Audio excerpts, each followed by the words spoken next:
പോകാനുള്ളത് കുത്തബ് മീനാറും സരോജിനി മാർക്കറ്റിലെ ചെറിയൊരു ഷോപ്പിങ്ങും ആണുള്ളത് കേട്ടോ. ഷോപ്പിംഗ് അവിടെ ചെന്നിട്ട് നോക്കാം എന്താ പാടെന്നുള്ളത്. അപ്പം ഞങ്ങൾ രാവിലെ 7 മണിക്ക് ഒക്കെ ഫ്രഷായി റെഡിയായി സെറ്റായിട്ട് കേരള ഹോട്ടലിൽ എത്തിയിട്ടുണ്ട്. ഇന്ന് മസാല ദോശയാണ് കേട്ടോ ഞങ്ങൾ ഓർഡർ ചെയ്തിട്ടുള്ളത്. മസാല ദോശ ഇനി നാട്ടിൽ വന്നാലേ കഴിക്കാൻ പറ്റും. പിന്നെ ഞാൻ ഉണ്ടാക്കുന്നതാണ്, നമ്മൾ ഉണ്ടാക്കുന്നതും കടയിൽ നിന്ന് ഉണ്ടാക്കുന്നതും തമ്മിൽ വ്യത്യാസം ഉണ്ടല്ലോ. നോർത്ത് ഇന്ത്യയിൽ സാധാരണ റവ കൊണ്ടാണ് മസാല ദോശ ഉണ്ടാക്കാറുള്ളത്. പക്ഷേ കേരള ഹോട്ടലിൽ നല്ല ഉഴുന്ന് അരച്ചിട്ട് ഞങ്ങൾ തലേദിവസം കണ്ടതാണ് ഉഴുന്ന് അരയ്ക്കുന്നത്. അപ്പോൾ അവിടെ നിന്ന് ഫുഡൊക്കെ കഴിച്ചിട്ട് ഞങ്ങൾ വീണ്ടും മെട്രോയിലേക്കാണ് പോകുന്നത്. യാത്ര ചെയ്യാൻ നല്ല എളുപ്പമുള്ള ഒരു മാർഗ്ഗം എന്ന് പറയുന്നത് പെട്ടെന്ന് എത്തുകയും ചെയ്യും. ഞാൻ പറഞ്ഞില്ലായിരുന്നു കഴിഞ്ഞ ദിവസം കാർഡിൻ്റെ കാര്യം. അപ്പോൾ ആ കാർഡ് എടുത്താൽ അതിനെക്കുറിച്ച് ഡീറ്റെയിൽ ആയിട്ട് കഴിഞ്ഞ വീഡിയോയിൽ ഞാൻ പറഞ്ഞില്ല അല്ലേ. കാർഡ് എടുത്തു കഴിഞ്ഞാലുള്ള ഗുണം എന്താ വെച്ചാൽ നമുക്ക് ഇടയ്ക്കിടയ്ക്ക് ഇങ്ങനെ ടിക്കറ്റ് എടുക്കേണ്ട ആവശ്യമില്ല. ആ കാർഡ് ഇങ്ങനെ സ്വൈപ്പ് ചെയ്ത് കൊടുത്തു കഴിഞ്ഞാൽ നമുക്ക് ഏത് മെട്രോയിലും എവിടെ വേണമെങ്കിൽ എത്ര സമയം വേണമെങ്കിൽ യാത്ര ചെയ്യാം.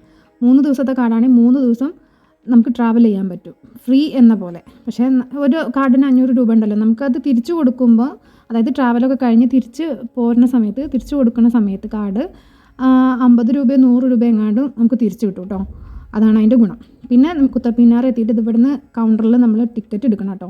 അവിടെ ടിക്കറ്റിന് ഇന്ത്യൻസിന് 40 രൂപയും ഫോറിനേഴ്സിന് 550-600 രൂപയും എങ്ങാണ്ടാണ് കേട്ടോ ഉള്ളത്. പിന്നെ 15 വയസ്സിൽ താഴെയുള്ള കുട്ടികൾക്ക് ഫ്രീ എൻട്രി ആണ്. രാവിലെ 7 മണി മുതൽ 5 മണി വരെ, വൈകുന്നേരം 5 മണി വരെ നമ്മുടെ കൗണ്ടർ ഓപ്പൺ ആയിട്ടിരിക്കും. പിന്നെ ടിക്കറ്റൊക്കെ എടുത്ത് ഒരു ടോക്കൺ ഉണ്ട് അവിടെ കയ്യിൽ. നമ്മൾ പിന്നെ ചെക്കിംഗ് ഒക്കെ കഴിഞ്ഞിട്ടാണ് അകത്തേക്ക് കയറ്റി വിടുക. അതൊക്കെ കഴിഞ്ഞ് അകത്തേക്ക് കയറി കഴിഞ്ഞാൽ അടിപൊളി വ്യൂ ആണ് കേട്ടോ.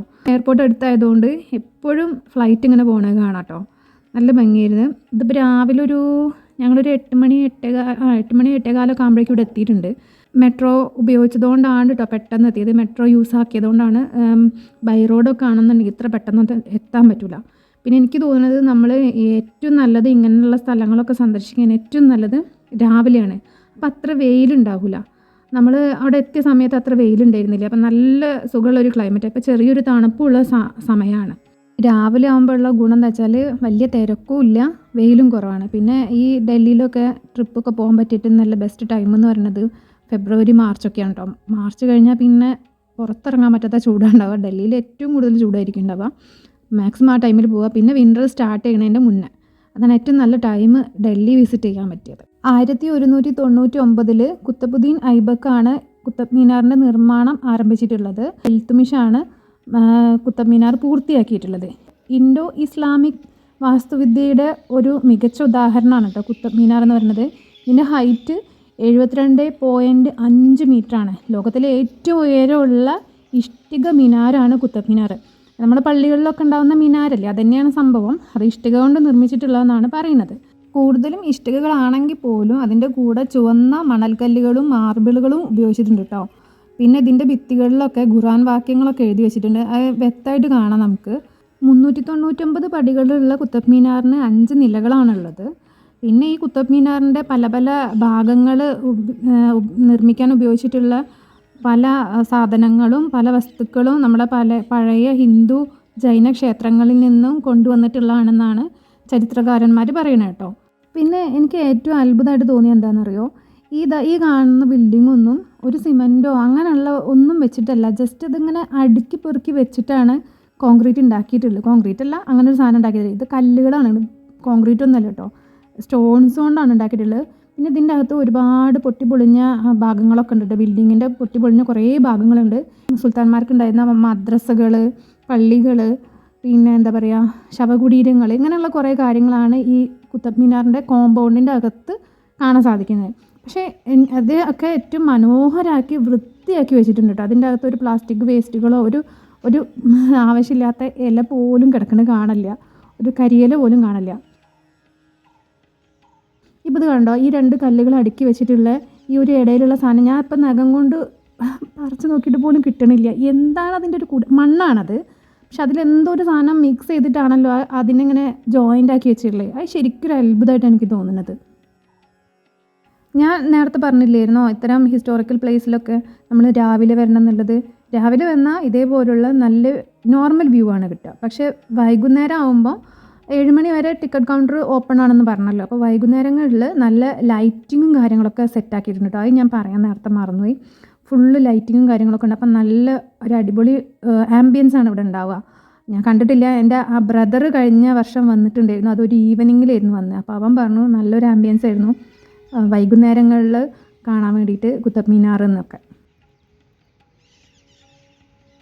ഈ ഒരു ഡൽഹി ട്രിപ്പ് ശരിക്കും കേരളത്തിൽ നിന്നാണ് നമ്മൾ പ്ലാൻ ചെയ്യണമെന്നുണ്ടെങ്കിൽ ഒരു 3 ദിവസം ഇങ്ങോട്ട് ഡൽഹിയിലേക്ക് എത്താൻ വേണ്ടിയിട്ട് യാത്ര ഉണ്ടാവും. പ്ലസ് ട്രെയിനിൻ്റെ ചാർജ്, ഭക്ഷണം കാര്യങ്ങളൊക്കെ. പിന്നെ ഇവിടെ നമുക്ക് റൂം എടുത്തിട്ട് മാക്സിമം നമ്മൾ സ്പെൻഡ് ചെയ്യുമല്ലോ, മാക്സിമം സ്ഥലങ്ങൾ നമ്മൾ കാണണമല്ലോ ഇടയ്ക്ക് വരുമ്പോൾ. പിന്നെ അതിന് റൂം, പിന്നെ ഭക്ഷണം കാര്യങ്ങൾ, പിന്നെ തിരിച്ചും 3 ദിവസത്തെ യാത്രയൊക്കെ ഉണ്ട്. അപ്പോൾ ഞങ്ങൾ നോക്കിയിട്ട് ഞങ്ങൾക്ക് വളരെ നല്ലൊരു ലക്കാണ് ഉണ്ടായത്. കാരണം ഇപ്പോൾ ഗോളിയറിലാണല്ലോ ഏട്ടന് ജോലിയുള്ളത്. അപ്പോൾ ഞങ്ങളിവിടെ നിൽക്കുമ്പോൾ ഇവിടുന്ന് മാക്സിമം സ്ഥലങ്ങൾ ഞങ്ങൾ കാണാൻ പോകാറുണ്ട് കേട്ടോ. ഇപ്പോൾ കഴിഞ്ഞ വർഷം ഞങ്ങൾ പോയത് അയോധ്യയായിരുന്നു. അതിൻ്റെ മുമ്പത്തെ വർഷം ഞങ്ങൾ താജ്മഹൽ കാണാൻ പോയിട്ടുണ്ട്. പിന്നെ ഒരു ഗോളിയർ ഫോർട്ട് ഉണ്ട്, അടിപൊളി ഫോർട്ടാണ് കേട്ടോ. അതൊക്കെ കാണേണ്ടത് തന്നെയാണ്. അപ്പം മാക്സിമം സ്ഥലങ്ങൾ കാണുക, മാക്സിമം ഉപയോഗപ്പെടുത്തുക നമ്മൾ ഈ ഒരു ടൈം എന്നുള്ളതാണ് ഞങ്ങൾ ഉദ്ദേശിക്കുന്നത്. അപ്പോൾ ഞാൻ ഈ പറഞ്ഞ സ്ഥലങ്ങളിലൊക്കെ പോയതിൻ്റെ ചെറിയ ചെറിയ വീഡിയോസൊക്കെ ഈ ചാനലിൽ, യൂട്യൂബ് ചാനലിലുണ്ട് കേട്ടോ. ഞാൻ അതിൻ്റെ ലിങ്കൊക്കെ ഡിസ്ക്രിപ്ഷനിൽ കൊടുക്കാം. പിന്നെ ഇതിൻ്റെ ഫസ്റ്റ് പാർട്ടുണ്ട്. കഴിഞ്ഞ ദിവസം ഞങ്ങൾ പോയത് ഇന്ത്യ ഗേറ്റ്, റെഡ് ഫോർട്ട്, അങ്ങനെയുള്ള കുറച്ച് സ്ഥലങ്ങളാണ്. അതിൻ്റെ ലിങ്കും ഞാൻ കമൻറ്റിൽ പിൻ ചെയ്ത് വെക്കാം കേട്ടോ. കുത്തബ് മിനാറിൻ്റെ കോമ്പൗണ്ടിൻ്റെ ഉള്ളിൽ തന്നെ, മിനാറിൻ്റെ അടുത്ത് തന്നെ ആയിട്ട് ഒരു അയൺ പില്ലർ ഉണ്ട് കേട്ടോ. 1600 വർഷമായിട്ടും അത് ഒരേ നിപ്പാണ്. എന്ന് വെച്ചാൽ അത് ഇത്ര വർഷമായിട്ടും തുരുമ്പെടുത്തിട്ടില്ല എന്നാണ് അതിൻ്റെ ഒരു പ്രത്യേകത. ഗുപ്ത സാമ്രാജ്യത്തിലെ ചന്ദ്രഗുപ്ത സെക്കൻഡാണ് ഇത് നിർമ്മിച്ചിട്ടുള്ളതെന്ന് കരുതുന്നത്. അദ്ദേഹം വേറൊരു സ്ഥലത്തായിരുന്നു ഇത് നിർമ്മിച്ചിട്ടുണ്ടായിരുന്നത്. പിന്നെ ഡൽഹി സുൽത്താൻമാരാണ് ഇത് ഇവിടെ കൊണ്ട് സ്ഥാപിച്ചിട്ടുള്ളത് എന്നാണ് ചരിത്രകാരന്മാർ പറയണത്. ഇപ്പോൾ ഏകദേശം ഒരു 9:30 ആയിട്ടുണ്ടാവും സമയം. ഞങ്ങൾ എല്ലാം ചുറ്റിക്കറങ്ങി കണ്ടു കഴിഞ്ഞു, ഇറങ്ങാനിരിക്കുകയാണ്. അപ്പോൾ ഇറങ്ങാനിരിക്കുമ്പോഴാണ് കുട്ടികളെ ടൂറിന് കൊണ്ടുവന്നിട്ടുണ്ട്. അപ്പോൾ ഇനിയിപ്പോൾ നേരത്തെ ഞാൻ വീഡിയോ എടുത്ത പോലെ ഒന്നും നമുക്ക് സ്പെൻഡ് ചെയ്യാനൊന്നും പറ്റില്ല. അത്രയും ബഹളമായിരിക്കുമല്ലോ പിള്ളേരൊക്കെ വന്നു കഴിഞ്ഞാൽ. ആളുകളും ഉണ്ടാവും, കുറേ ആളുകളും വരാൻ തുടങ്ങിയിട്ടുണ്ട്. ഞങ്ങൾ തിരിച്ച് ബാഗൊക്കെ അവിടെ കൊടുത്തിട്ടുണ്ടായിരുന്നു ടിക്കറ്റ് കൗണ്ടറിൽ. അപ്പോൾ ബാഗൊക്കെ എടുക്കാൻ വേണ്ടിയിട്ട് പോയ സമയത്ത് നിറയെ ടിക്കറ്റ് കൗണ്ടറിലൊക്കെ ഇഷ്ടംപോലെ ആൾക്കാരുണ്ട്. ഇനി അടുത്ത ഞങ്ങൾ പ്ലാൻ ചെയ്തിട്ടുള്ളത് സരോജിനി മാർക്കറ്റാണ്. ഡൽഹി സരോജിനി മാർക്കറ്റാണ് ഡൽഹിയിലെ ഏറ്റവും തിരക്കേറിയിട്ടുള്ള ജനപ്രിയമായിട്ടുള്ള സ്ട്രീറ്റ് ഷോപ്പിംഗ് കേന്ദ്രമാണ് കേട്ടോ സരോജിനി മാർക്കറ്റ്. സെയിം അവിടുന്ന് തന്നെ, കുത്തബ് മിനാറിൻ്റെ അവിടുന്ന് തന്നെ സരോജിനി മാർക്കറ്റിലേക്ക് നേരിട്ട് നമുക്ക് മെട്രോ കിട്ടും. മെട്രോ സ്റ്റേഷനാണ് ഇപ്പം നമ്മൾ കാണുന്നത് കേട്ടോ. പിന്നെ അവിടുന്ന് ഇറങ്ങുമ്പോൾ തന്നെ ഇങ്ങനെ കച്ചവടക്കാരുണ്ടാവും. മൺഡേ ആണ് ഇന്ന്, അപ്പോൾ കുറച്ച് കുറവുണ്ട് തിരക്കും ബഹളമൊക്കെ. മൺഡേ സരോജിനി മാർക്കറ്റ് ക്ലോസ്ഡ് ആണെന്നാണ് പറയണത്. പക്ഷേ നെറ്റിലൊക്കെ അങ്ങനെയാണ് കാണുന്നത്, ഗൂഗിളിലൊക്കെ.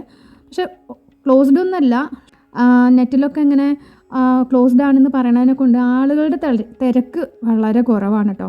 അങ്ങനെ റെയിൽവേ സ്റ്റേഷനിൽ ഒരു 5 മിനിറ്റ് നടക്കാനേ ഉള്ളൂ. വഴിയിൽ നിന്നൊക്കെ ഇങ്ങനെ കണ്ടതാണ്. ഇപ്പോൾ സാധനങ്ങളൊക്കെ നോക്കി ഇതാണ് മെയിൻ എൻട്രൻസ് എന്ന് പറയുന്നത്. സരോജിനി മാർക്കറ്റിൻ്റെ ഗേറ്റ് 1, 2 ഒക്കെ ഉണ്ട്. അപ്പോൾ ഫസ്റ്റ് എൻട്രൻസിലൂടെ കയറുമ്പോൾ തന്നെ വലത് ഭാഗത്തായിട്ടും ഇടത് ഭാഗത്തായിട്ടും ഫുഡും കാര്യങ്ങളൊക്കെ ഉണ്ട്. പക്ഷേ നമുക്കത്ര ധൈര്യമില്ല അവിടെ നിന്നും കഴിക്കാൻ വേണ്ടിയിട്ട്. ഇങ്ങനെയുള്ള ഫുഡും കാര്യങ്ങളൊക്കെ ആവുമെന്ന് അറിയില്ലല്ലോ. പിന്നെ ഈ സരോജിനി മാർക്കറ്റിൽ ഏറ്റവും കൂടുതൽ ക്ലോത്ത്സും, ബാഗുകൾ, ചെരുപ്പുകൾ, ആഭരണങ്ങൾ, മേക്കപ്പ് സാധനങ്ങളൊക്കെയാണ് വളരെ വിലക്കുറവിലാണ് കിട്ടുന്നത്.